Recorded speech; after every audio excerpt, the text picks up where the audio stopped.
بسم الله الرحمن الرحيم. رب اشرح لي صدري ويسر لي أمري واحلل عقدة من لساني يفقه قولي. رب زدني علما رب زدني علما. إياك نعبد وإياك نستعين. سبحانك لا علم لنا إلا ما علمتنا إنك أنت العليم الحكيم.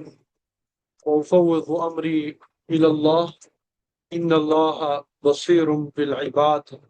يا عليم علمني يا عليم علمني يا عليم علمني. الحمدللہ، اللہ کا فضل و کرم اور احسان ہے کہ اللہ رب العزت نے مجھے آپ کو ایک مرتبہ پھر ایک عظیم الشان مقصد کے لیے جمع فرمایا، اور وہ ہے علم دین کا سیکھنا۔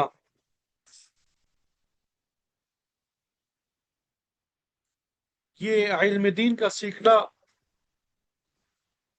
یہ بڑی سعادت کی بات ہے، اور ہم اللہ تعالیٰ سے دعا کرتے ہیں کہ اللہ رب العزت ہمیں مرتے دم تک طالب علم رکھے۔ طالب علم کے جو فضائل اللہ رب العزت نے قرآن مجید میں اور نبی کریم صلی اللہ علیہ وسلم نے احادیث مبارکہ میں بیان فرمائے ہیں، وہ سب ہمیں نصیب فرماتے ہیں۔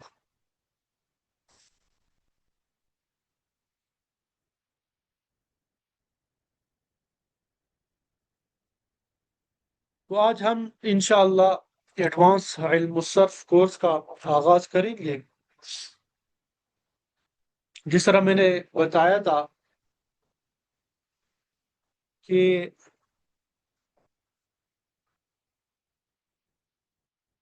یہ جو کورس ہے یہ ان افراد کے لیے ہے جنہوں نے صرف کا پہلا حصہ پڑھا ہو۔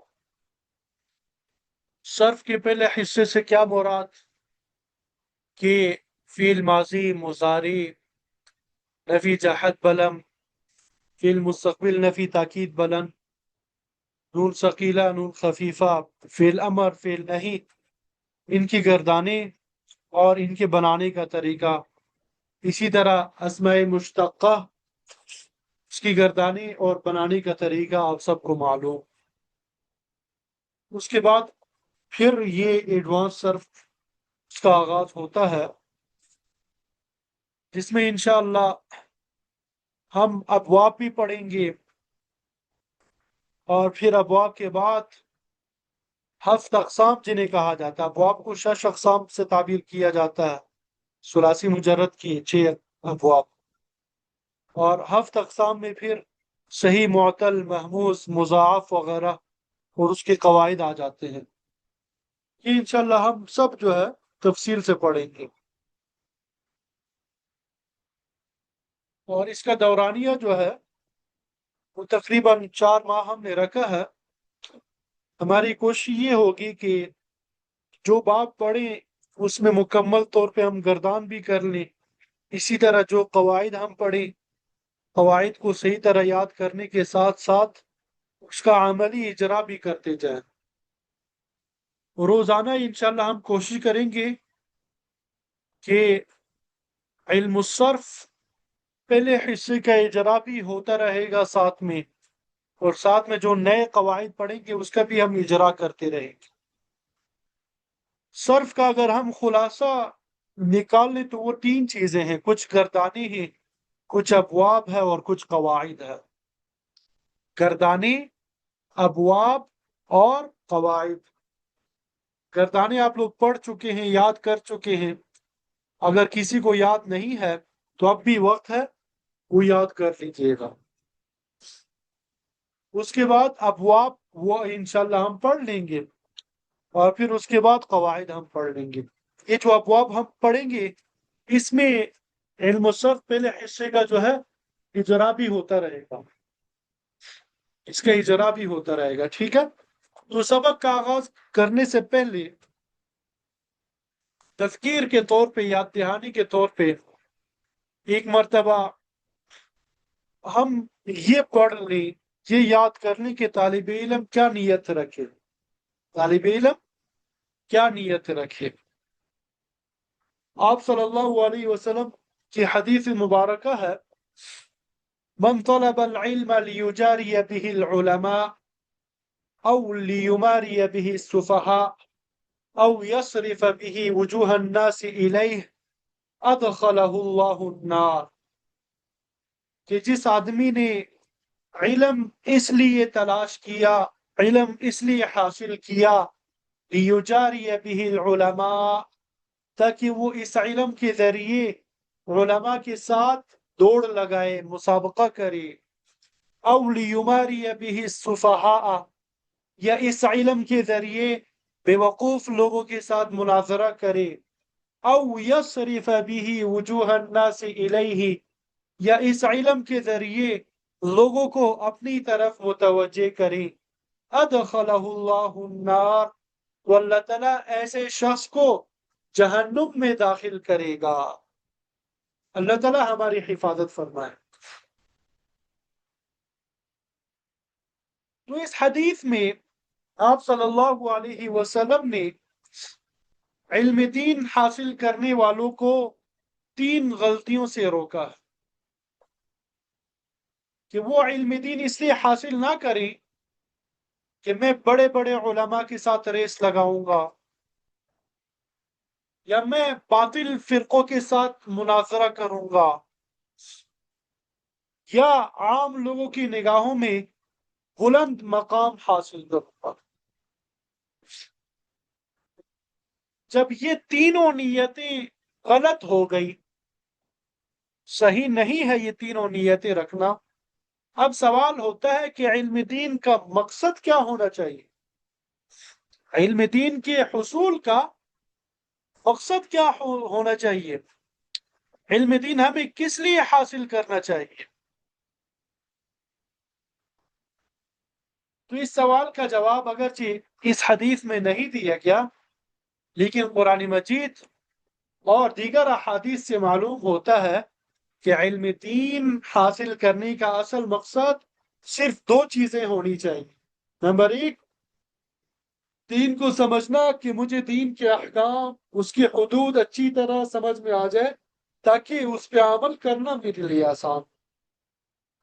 نمبر 2، یہ کہ میرا پروردگار مجھ سے راضی ہو جائے۔ قرآن مجید میں اس کو اس طرح تعبیر کیا گیا، لِيَتَفَقَّهُوا فِي الدِّينِ، تاکہ انہیں دین کی سمجھ حاصل ہو جائے۔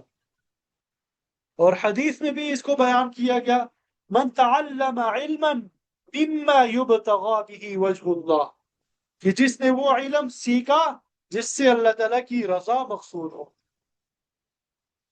تو قرآن اور حدیث کے ان 2 حوالوں سے معلوم ہوا کہ علم دین حاصل کرنے کا مقصد یہ ہونا چاہیے کہ مجھے دین سمجھ آ جائے تاکہ اللہ کی رضا حاصل ہو سکے۔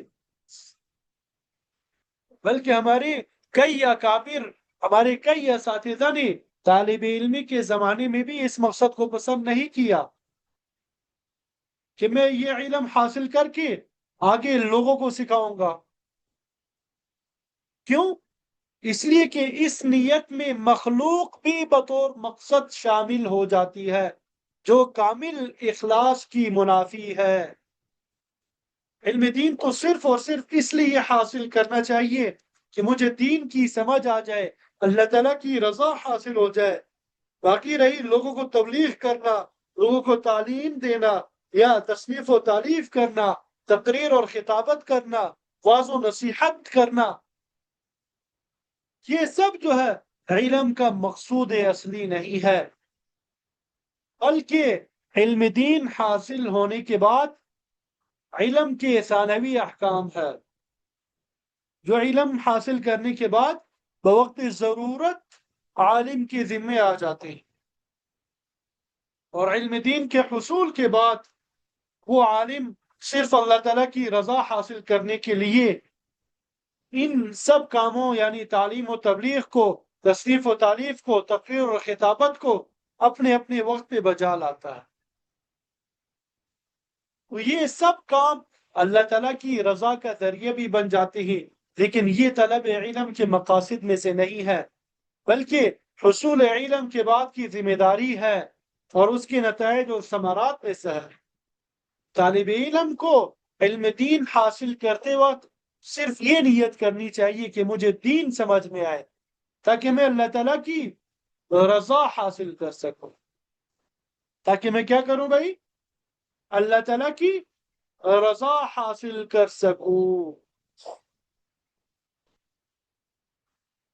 یہاں تک بات سمجھ آ گئی بھائی؟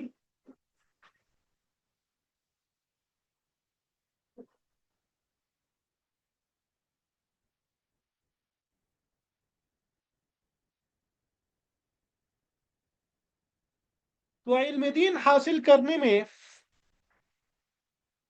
اگر یہ تین نیتیں ہوں گی تو علم دین کا فائدہ نہیں ہوگا، بلکہ ان نیتوں کی خرابی کی وجہ سے آخرت کی سخت پکڑ کا اندیشہ ہے۔ بڑے بڑے علماء کے ساتھ برابری کرنا، ان سے آگے بڑھنے کی خواہش کرنا، یا باطل بیوقوف لوگوں کے ساتھ مناظرہ کرنا، مقابلہ کرنا، مخاصمت کی نیت سے علم حاصل کرنا، یا مخلوق خدا کو اپنی طرف متوجہ کرنے کی نیت سے کہ مجھے معاشرے میں بلند دینی مقام حاصل ہو جائے، تو یہ نیت کرنا درست نہیں لگتا۔ تو ہر طالب علم پر لازم ہے کہ وہ کوشش کر کے ان تینوں قسم کی نیتوں سے اپنے دل اور دماغ کو صاف کرے۔ اس صفائی اور ذہنی طہارت میں اور شعور یا تحت شعور میں دبی ہوئی ایسی پوشیدہ خواہشات کو نکالنے میں اگرچہ تھوڑا زیادہ وقت لگتا ہے، لیکن انہیں دل و دماغ سے نکالنا ضروری ہے، کیونکہ جب تک یہ بد نیتیں موجود ہے اخلاص کامل حاصل نہیں ہو سکتا، جبکہ اخلاص تمام نیک اعمال کی قبولیت کے لیے بنیادی شرط ہے۔ تو جب یہ نیتیں ختم ہو جائیں گی اور علم دین کا حصول صرف اور صرف اللہ تعالیٰ کی رضا حاصل کرنے، اپنی دنیا اور آخرت درست کرنے اور رحمت اور مغفرت حاصل کر کے جنت تک پہنچنے کے لیے ہوگا، تو اس وقت ہمیں انشاءاللہ علم دین کے حصول کے انوارات اور برکات حاصل ہوں گے۔ تو اللہ تعالیٰ سے آج ہم نیت کرتے ہیں، دعا کرتے ہیں کہ اللہ تعالیٰ ہمیں اخلاص نیت کے ساتھ، استقامت کے ساتھ علم دین کی سیکھنے کی توفیق نصیب فرما دیں، علم دین کا صحیح فہم نصیب فرما دیں، علم دین میں، قرآن میں، حدیث میں، فقہ میں اور ان سے متعلقہ علوم اور فنون میں ہمیں مہارت تامہ نصیب فرما دیں، ہمیں ان علوم کی ایسی خدمت نصیب فرما دے جو امت کی ضروریات پوری کر سکے، قیامت تک آنے والی امت کی ضروریات کو پوری کر سکے، اور قیامت تک قائم دائم رہے، ہم سب کے لیے صدقہ جاریہ بن سکے۔ اللہ رب العزت ہم سب سے بغیر تکلیف دین کی خدمت نصیب فرما دے۔ تو سب سے پہلے ہم نے اپنی نیت کو درست کرنا ہے، ٹھیک ہے بھائی؟ تو نیت جو ہے ایک دن میں درست نہیں ہو سکتی، اس کے لیے روزانہ ہمیں اللہ تعالیٰ کی طرف متوجہ ہونا ہوگا۔ جب بھی ہم یہاں پہ کلاس میں آئیں گے اللہ تعالیٰ کی طرف متوجہ ہوں گے، اللہ تعالیٰ کی طرف متوجہ ہوں گے، ٹھیک ہے انشاءاللہ بھائی؟ تو اب سبق کی طرف آ جاتے ہیں۔ آج کتاب کا تھوڑا سا مختصراً میں تعارف کرا دوں۔ تو جو کتاب ہم آگے لے کے چلیں گے تعلیم الصرف کے نام سے یہ کتاب موجود ہے، یہ پی ڈی ایف جو ہے یہ اس کی میں شیئر کر دوں گا، ٹھیک ہے بھائی؟ اور اس کو ہم کہاں سے پڑھیں گے؟ یہ صفحہ نمبر 63، یہاں سے ہم اس کا آغاز کریں گے۔ یہ ہم کہاں سے پڑھیں گے؟ صفحہ نمبر 63 سے اس کا آغاز کریں گے۔ اس سے پہلے یہ گردانے وغیرہ جو ہے آپ ایک مرتبہ دہرا لیجئے گا، یہ گردانے وغیرہ جو ہے